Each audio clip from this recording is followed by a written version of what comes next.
जब से प्रधानमंत्री नरेंद्र मोदी हिंदुस्तान के प्रधानमंत्री बने, कहीं ना कहीं हिंदुस्तान में तो ऐसा नेता हैं ही जिनके आंखों में वो खटक रहे हैं, विदेशी ताकतें भी ऐसी हैं जिनकी आंखों में वो खटक रहे हैं। तो एक बहुत बड़े रूप में किस प्रकार से भारतवर्ष के नाम को नीचा किया जाए, किस प्रकार से प्रधानमंत्री नरेंद्र मोदी जी की चेष्टाओं को, जो वो सुचेष्टा कर रहे हैं भारतवर्ष को आगे बढ़ाने के लिए, उसको कैसे कम करके दिखाया जाए, यह सब कोशिश की जा रही है।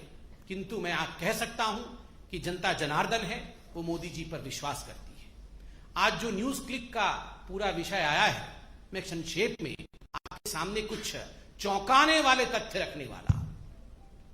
बंधुगण, यूं तो कहते हैं कि न्यूज क्लिक एक साधारण पोर्टल है।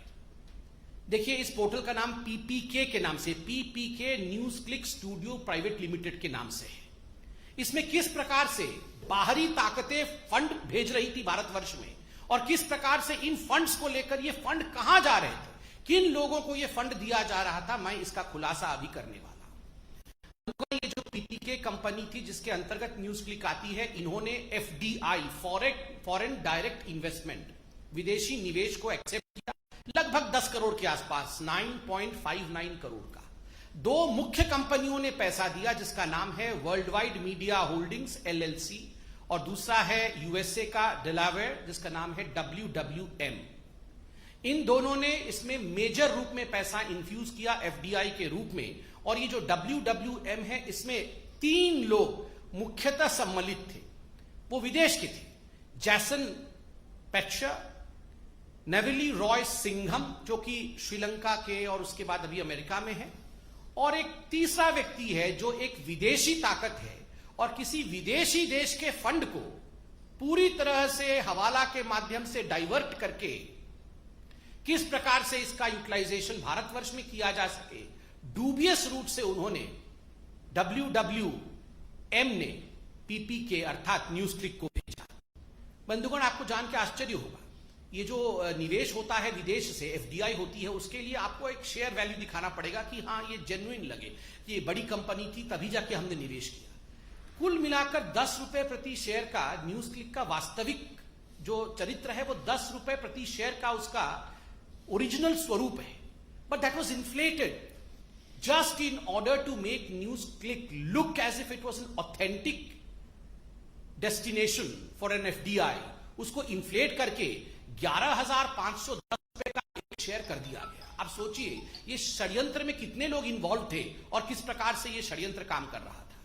केवल ये 10 करोड़ का जो एफडीआई था यही नहीं, लगभग 30 crore, to be precise 28.46 crore रुपया ये जो न्यूज है इसने भिन्न भिन्न एजेंसियों से, विदेशों से रिसीव किया। Justice and education fund Inc USA, ऐसी बहुत सारी यूएस के एजेंसीज हैं, कंपनीज हैं, जिनसे इन्होंने लगभग 30 करोड़ रुपए लिए हैं। और ये 30 करोड़ रुपए किस लिए लिए हैं? ये 30 करोड़ रुपए लिए हैं maintenance of people dispatch portal. ये 30 करोड़ रुपए लेके एक पोर्टल है जिसका नाम है पीपल्स डिस्पैच पोर्टल, उसका ये मेंटेनेंस न्यूज क्लिक वाले करेंगे। आप जानते हैं ये जो पीपल्स डिस्पैच पोर्टल है ये किसका है? ये भी ये न्यूज क्लिक वालों का है। अपने ही पोर्टल को मेंटेन करने के लिए यूएस की कुछ कंपनियां, विदेशी कंपनियां, वो इनको 30 करोड़ रुपए दे रहे हैं। और बदले में कहा गया हम आपको एक्सपोर्ट सर्विस देंगे, मतलब हम बहुत बढ़िया मेंटेनेंस करेंगे और आपको बताएंगे कि हमने कैसे मेंटेन किया, हम सर्विस अपना एक्सपोर्ट करेंगे।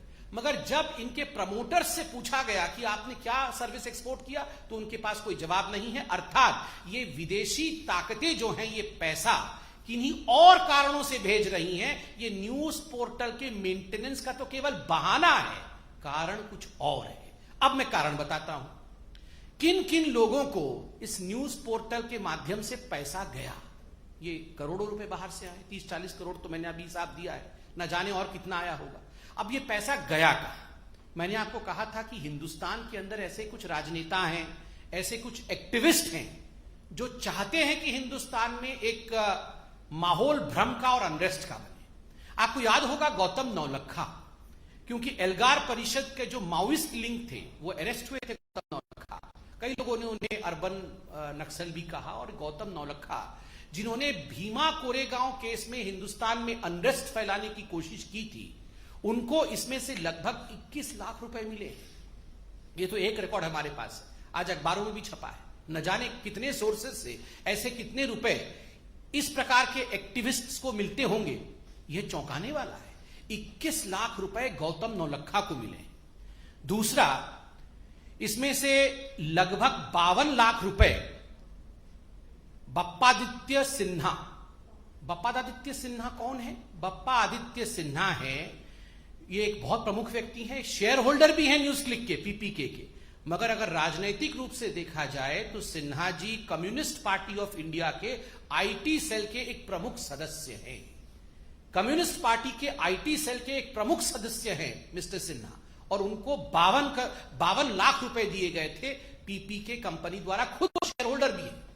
और तो और हमें समझ में यह नहीं आ रहा है, 9वीं क्लास पढ़ा हुआ एक इलेक्ट्रीशियन है जोसेफ राज, जिनको 1.5 करोड़ से अधिक रुपए पीपीके ने दिया। क्यों दिया?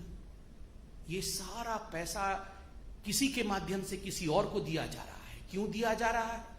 देश में भ्रम फैलाने के लिए एक प्राइस टैग है, देश में कंफ्यूजन फैलाने के लिए एक प्राइस टैग है, दूसरे देशों का प्रोपेगेंडा करने के लिए एक प्राइस टैग है, मोदी जी को गाली देने के लिए एक प्राइस टैग है, हमारी सरकार को नीचा दिखाने के लिए एक प्राइस टैग है। असली किसानों के मुद्दे को अगर मोदी जी आगे बढ़ाते हैं, उसको किस प्रकार धता बता दिया जाए, उसके लिए एक प्राइस टैग है।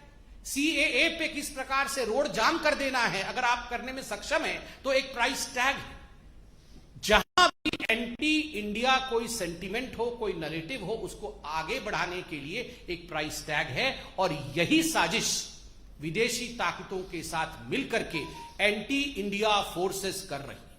आज बीजेपी सिर्फ अंत में इतना ही कहना चाहती है कि जीतेगा तो भारत ही, भले कितनी ये देश विद्रोही शक्तियां, देशद्रोही शक्तियां, एंटी इंडिया फोर्सेस चाहे कितना भी काम कर ले, कितनी भी षड्यंत्र कर ले, कितने भी विदेशी देशों से पैसा ले ले, मगर जीतेगा भारत ही, क्योंकि भारत की जनता बुद्धिमान है, समझदार है। इन सभी विषयों पर वो सोच समझकर अपनी कदम आगे बढ़ाती है। धन्यवाद बंधु।